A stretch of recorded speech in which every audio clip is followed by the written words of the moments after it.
What are masked mycotoxins or modified mycotoxins? Well, that's a very good question, because what are they? Actually, these are mycotoxins which we don't always analyze with our typical fast test, like for example ELISA test. That's also the reason why we call masked mycotoxin masked, because they are escaping our standard analytical techniques which we typically use in the field. The problem for masked mycotoxins is that they can have a toxicity themselves. That's from one end. For example, deoxynivalenol, we have, for example, the acetylated forms, which are made from one end. It can be by the plant or by the fungus. You also have the glucose chain, which can be added on the mycotoxin itself, and they are escaping our routine analysis. But we see, for example, that 3-acetaldone and 15-acetaldone are also toxic. So meaning that the toxicity is for 15-acetaldone almost similar as deoxynivalenol. But on top of that is, of course, the question, what is the animal body doing with these masked mycotoxins? And there we have seen that there is conversion from these masked mycotoxins, for example, these acetylated forms, to the normal mycotoxin.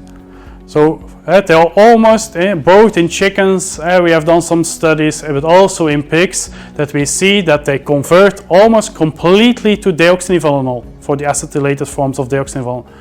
So you don't detect them, but actually they should be taken into account for your toxic effects, because they are either converted or have a toxic effect themselves. So that's very important, and it's also like EFSA has some guidelines already on these masked mycotoxins, of some of them of course. And then is the question how to analyze. Well, actually mostly for these you need the more advanced technologies like chromatography, LCMS.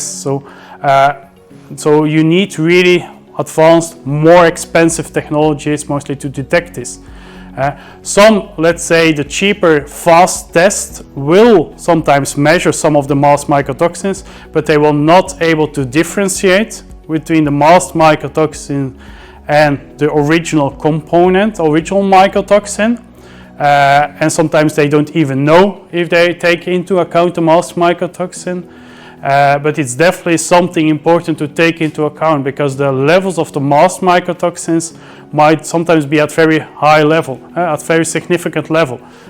So you think you have a low level of your original mycotoxin, but actually you have on top of them the masked mycotoxins. So together you end up with a quite higher level and can have a negative effect the same as the original mycotoxin.